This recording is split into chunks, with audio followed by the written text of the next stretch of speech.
Business and economy, and we are taking a look at the development of agricultural production amid farmers' plight.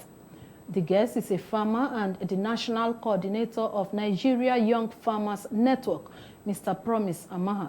Mr. Amaha, you are welcome to the program. Thank you very much. Thanks for having me. All right. Before we go into the core of our discussion, can you tell our viewers what motivated you into agriculture? Is it by way of your discipline or passion or business? Well, basically, I studied geology at the University of Nigeria in Nsukka. So, you can see the disparity between the oil and gas sector, which majorly everyone expects a geologist to venture into, and agriculture. But I've always loved agriculture from childhood. I've always loved the challenge we had as kids growing up, planting seeds, trying out the process of nature and seeing things grow. So that passion stayed with me over time. So beyond having that original training as a geologist, I decided to look deeper into what I can do within the agricultural value chain. And that's how my dream and my passion for agribusiness grew. So that's how I started. Okay, so how long have you been into agricultural practice? And tell us your experience at pre-COVID-19 and during this pandemic. Well, basically, I would rightly say modestly that I've done 10 years, so I've done a decade in agriculture. Yeah, a decade old in it. I know it's a very strange thing to expect from a young person. Yeah, but I found it easy to transit from geology to agriculture because of the cross-cutting relationship agriculture or agribusiness has with geology. Geology basically refers to the study of the earth, the soil, and so if you have a full grasp of geology, you understand, the stratigraphy, the soil composition that aids even production, even in agriculture. So it was an easy transition for me from geology to agriculture. So how has your experience been? Yeah, fantastic. Before the let's say before the outbreak of pre-COVID-19, it's been phenomenal and rewarding. I've done nothing else, for those 10 years than playing an active role in agribusiness. I remember in 2014, I had the privilege of meeting the then President Goodluck Jonathan and the Federal Executive Cabinet when I introduced a biofertilizer called Biosoil. Biosoil fertilizer. It came as a tablet. So then I was initiating an improvement in crop yield, and then I discovered that fertilizer that is organic, that all you need to do is to dissolve it. It's foliar application. Dissolve it in water and apply it to soil, and it boosts the yield, the crop yield, and also encourages soil health for subsequent, because the chemical fertilizers has their negative effects on the soil. That is the one that many people are afraid of. Sure. So that's like one of my major breakthrough achievements in agriculture in Nigeria. Okay. So the then Minister for Agriculture, Akinwumi Adesina, now President of African Development. Of course, he's my mentor and one of the guys that have encouraged me in this sector. So he did a field trial to check the efficacy of the product. And then it came out that it was even 2 times higher in yield than the chemical fertilizers we are using. I mean, the productivity was high. Productivity level. Yes, the yield was, the trial was done on crops like maize and okra, and then, it was the Ministry of Agriculture that carried out the process itself. And it came out excellent. And I had the privilege of meeting the Federal Executive Cabinet and the President then to share my vision for agricultural development. So, it's been from one. Currently now I play in the rice value chain. I'm a rice farmer and I facilitate the processing of rice. I hope you eat the rice you produce. You can't find me eating anything. For the past 5 to 10 years I've been eating only local rice for obvious reasons, and it's been a fantastic experience. Okay, let's look at the COVID-19 era. What's your experience like? Well, same thing? Yeah, we didn't expect COVID-19 to come. First of all, you remember that there was border closure before COVID-19. Yeah. So it was shortly after the border closure that COVID-19 came out. So the challenge of border closure had to put extra pressure on farmers to ramp up production of rice, since we're not allowing smuggling into the country. So that was a huge boost, and there was a boom in production before COVID-19 struck. Yeah, so COVID-19 struck and took everyone unawares. So everyone is repositioning their approach, their strategy. How do you convey farm inputs from one region to the other? How do you get farm inputs to get to the farm? And how do you coordinate their activity, the process of production? So yes, COVID-19 has greatly reduce the efficiency of agricultural production in Nigeria for obvious reasons. One of the things we are here to also find out, how do you practice social distance in the farm? We'll get to that. So those are you kind tell of us factors, in the course of the program. Yeah, those kind of factors that we have experienced. But farmers are quickly finding a way. The Nigerian spirit, when there's a challenge, we quickly find a way to subvert the challenge and move forward. And we're gradually readjusting. So what we just expect is more enablers from government to say, okay, this is where we are. How do we get past the issues of logistics, of farm input? How do you get past the issues of getting high yield material seedlings to continue what we're doing? So that's basically where we are currently in COVID-19. Then again, of course, the challenge of production has also affected the rise in raw materials, which is reflected in everything you're seeing in the challenge of production in what sense? Sure, because there was a lockdown for a long period of time. Yes. There was no movement. Okay. You the can lockdown challenge. That is one of the effects of COVID-19 pandemic major on the country. The operational function of COVID-19 is lockdown. It slows down everything. So by the grace of God, we'll soon get over it. Sure. We're adjusting and it's good. Agriculture is said to be the bedrock of industrialization world over. How do you agree to this? Well, there is no gainsaying that that's a fact. All over the world, what else could be the backdrop of the mainstay of industrialization, if not agriculture? In the demand chain, in the demand pyramid, food stays on the top. After food stays far before crude oil and everything. Of course, during the lockdown, no one was drinking crude oil or drinking. Nobody was thinking of it. How to eat? People were talking about food. The issue of food became the necessity. So you find out that agriculture is something that is limitless. It's timeless. It's something you can always associate with. Then beyond that, world over, because of that demand for survival, and food is number one, people get employed, get involved in agriculture. So without agriculture, you can't have industrialization. Yeah. So basically, you also look at the value chain of agriculture, the cross-cutting relationships for agriculture, infrastructure-wise, logistics, processing and storage, preservation. There's no doubt that agriculture is number one. Okay. We'll take a short break now and we'll be right back. Please stay with us.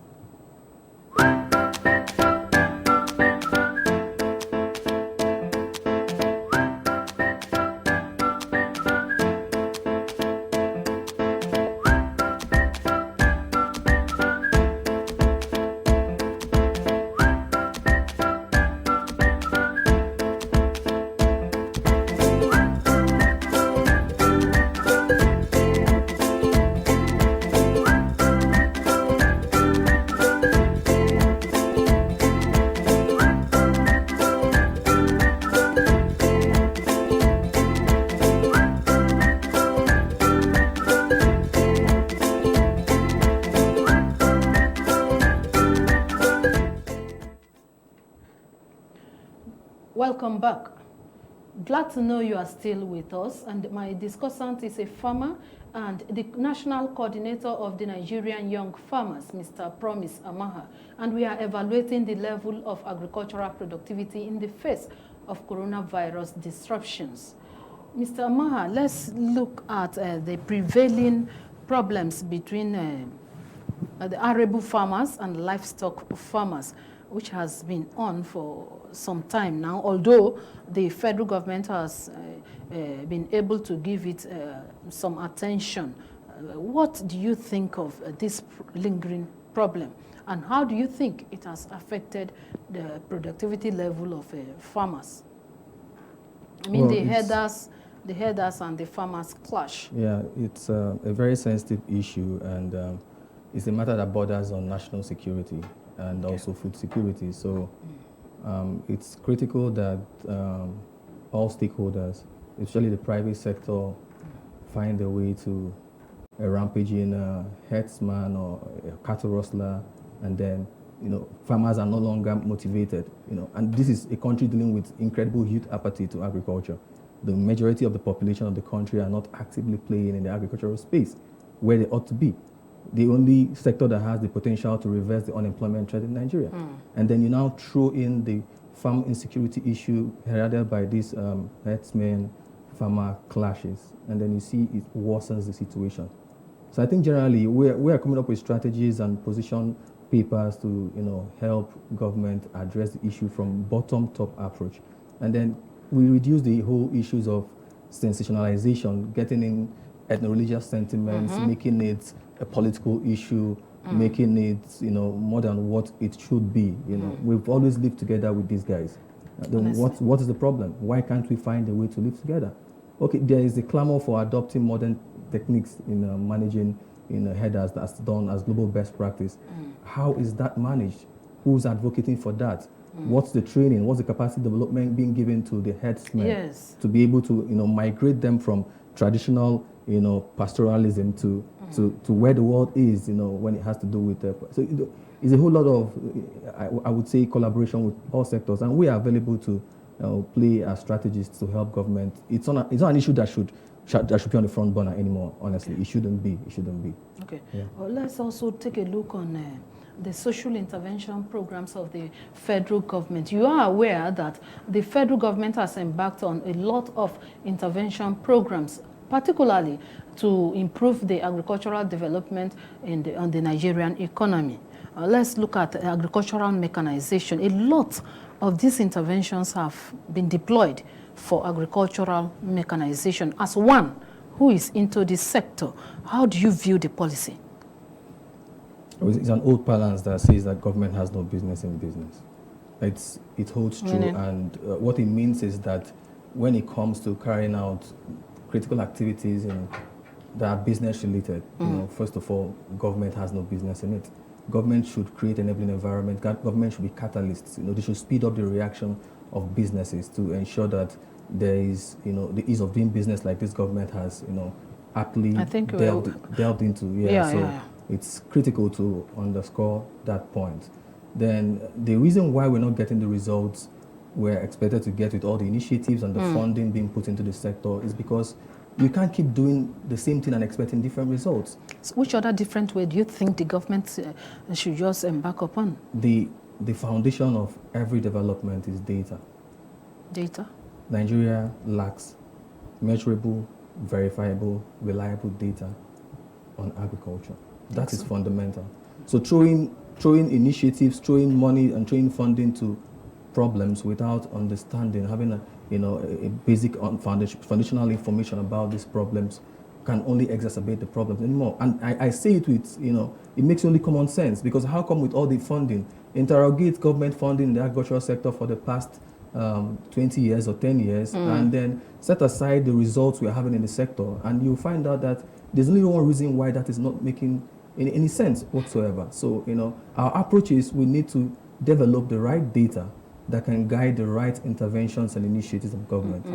But beyond that, the social investment program idea, the idea is a very laudable one, and this government has also shown real concern in churning out initiatives. But how do you drive initiatives without data? Data is the engine for growth.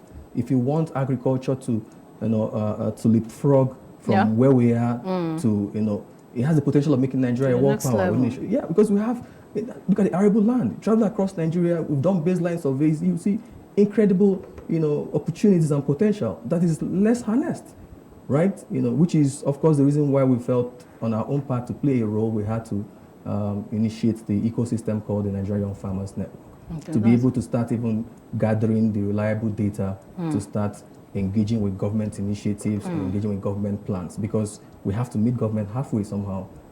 Definitely. I don't think there's a way you can operate without the government. Yes. So, what about import substitution? What about still importing grains into a country where we have sufficient labor and workforce?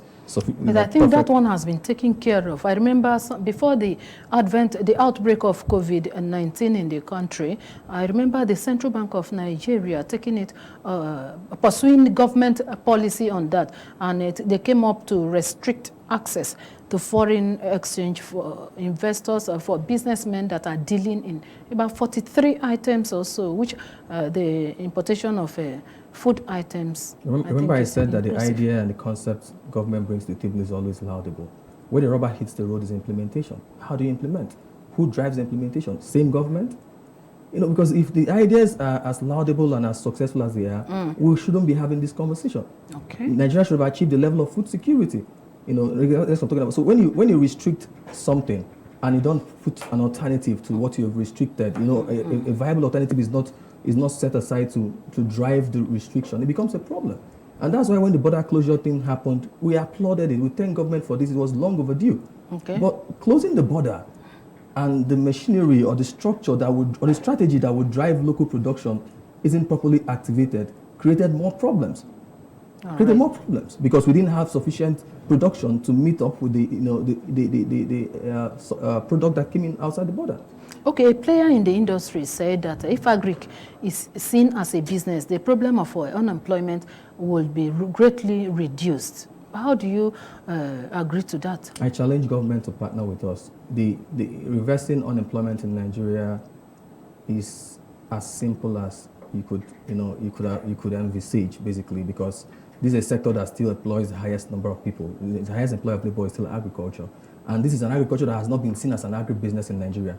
Majorly, we're still playing in the traditional agricultural level. Because when you talk about mechanization, for goodness sake, you speak to equipment and machineries, travel across Nigeria, smallholder farmers are still farming with hoe and cutlass. Okay, as the national coordinator of Nigeria Young Farmers Network, what are you doing in particular to also help government achieve their objective? So we set sail as Nigerian Young Farmers Network 6 years ago and went silent on it because we know in Nigeria too much publicity brings about distraction. If you want to achieve your goal, you have to be focused, right? So what we did was to develop, first of all, carry out a baseline survey to identify the gaps and the problems. After identifying the gaps and the problems, we created a strategy called the GEAR strategy. GEAR simply means gather, equip, activate, and release. All right. And in the gathering phase, it's talking about data. You have to gather the right data to enable the process of equipment, activation, and releasing. And within the GEAR strategy, we can solve the issues of agriculture in Nigeria and reverse unemployment. Okay, we need adequate data to without succeed. Data, you can't even do nothing. Okay, without data, we cannot do anything. Data is critical. All and right. That's at the foundation of what we are doing at the Young Farmers. All right. With this, we want to thank you, Mr. Promise, for coming on today's edition of the program. This is where we